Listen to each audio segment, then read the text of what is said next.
Hello friends, welcome back to Jalitha vlogs. சண்டேனாலே non veg இல்லாமல் எப்படிங்க? ஸோ அதை வந்து ஈஸியான வேல டக்குன்னு செஞ்சுட்டு டக்குன்னு சாப்பிட்றலாம். ஸோ அந்த மாதிரி ஒரு டிஷ் தான் ஒன் பாட் பீஃப் கிரேவி. எப்படி செய்யுதுன்னு பார்க்கலாமா? குக்கரில் கொஞ்சம் எண்ணெய் விட்டு அது கூட ஆல் ஸ்பைசஸ் ஆட் பண்ணிக்கோங்க. பட்டை, லவங்கம், பிரியாணி இலை, சோம்பு எல்லாத்தையும் ஆட் பண்ணிக்கோங்க. ஆட் பண்ணிவிட்டு அது கூட இன்றைக்கி நான் பெரிய வெங்காயம் 2 கட் பண்ணி வச்சுருக்கேன். ஸோ அதையும் நான் ஆட் பண்ணிக்கிறேன். ஆட் பண்ணிவிட்டு நல்லா கிளறி விட்டுக்கோங்க. இப்போ இது வந்து ப்ரௌன் கலரில் ஆகணும், இல்லை கண்ணாடி பதம் வரணும் அப்படிலாம் இல்லை. ஏன்னா இது ஒன் பாட் தானே. ஸோ நார்மலாக வந்து நீங்கள் ஒரு டைம் வதக்கினாலே போதும். அது கூட கருவேப்பிலை நம்ம ஒரு 2 கொத்து கருவேப்பிலை ஆட் பண்ணிக்கலாம். தக்காளி இன்றைக்கி ஒரு 3 எடுத்துருக்கோம். தக்காளியுமே நம்ம கட் பண்ணி அதையும் ஆட் பண்ணிக்கலாம்.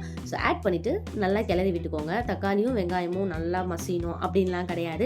ஏன்னா இது ஒன் பாட் தானே. ஸோ அதனால பிரச்சனை கிடையாது. நான் எப்போல்லாம் நான்வெஜ் சமைக்கிறனோ ஸோ அப்போல்லாம் வந்து என்னோட ஃப்ரெண்ட் ஞாபகம் தான் வருவா. ஏன்னா அவங்க வீட்டில் நான்வெஜ் சாப்பிட மாட்டாங்க. ஆனால் என் தலைவி வெளுத்து கட்டுவா.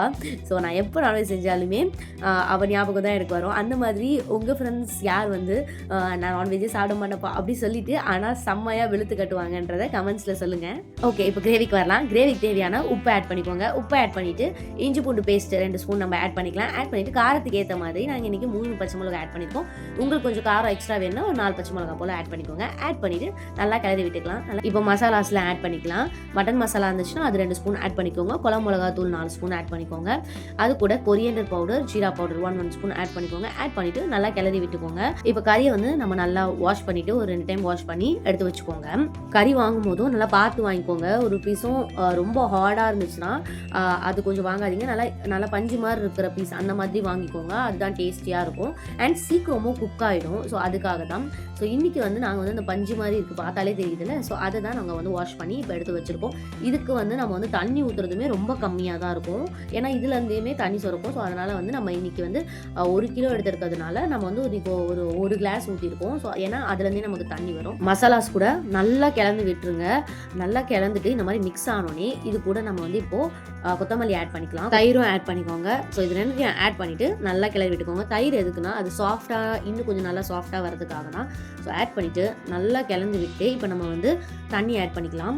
நீங்கள் தண்ணி விடுறதுக்கு முன்னாடி கொஞ்சம் செக் பண்ணிக்கோங்க பாத்திரத்தில். ஏன்னா அதுலேயே பாருங்கள் எவ்வளோ தண்ணி வந்து சுரந்திருக்கு பார்த்தீங்களா. ஸோ அதுக்கேற்ற மாதிரி தான் நம்ம குக்கர் விசிலும் அண்ட் தண்ணியுமே ஊற்றணும்.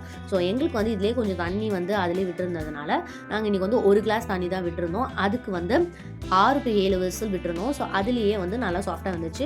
நீங்கள் 6 to 7 விசில் விட்டுட்டக்கப்புறம் நீங்கள் குக்கர் ஸ்லோவாக வச்சுட்டு நீங்கள் ஒரு கிளறி விட்டுட்டு நீங்கள் வந்து அதை வந்து அடுப்புலேயே அப்படியே வச்சுக்கோங்க. ஸோ இன்னும் கொஞ்சம் ரொம்ப தண்ணியாக இருந்துச்சுன்னா சொல்கிறேன். ஸோ அது கொஞ்சம் திக்காகும்.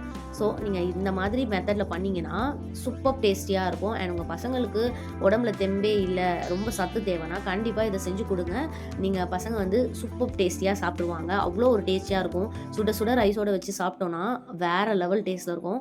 இது வரைக்கும் நீங்கள் இதை சாப்பிட்டதே இல்லையா? கண்டிப்பாக ட்ரை பண்ணி பாருங்கள். இந்த மாதிரி ஈஸி வீடியோஸ்க்கு என்னோட சேனலை சப்ஸ்கிரைப் பண்ணிக்கோங்க, லைக் பண்ணிக்கோங்க, கமெண்ட் பண்ணிக்கோங்க அண்ட் பெல் பட்டனை கிளிக் பண்ணிக்கோங்க. அப்போ தான் நம்ம போடுற எல்லா வீடியோஸுமே வரும். தேங்க்யூ ஃபார் வாட்சிங். See you next video. Love you all.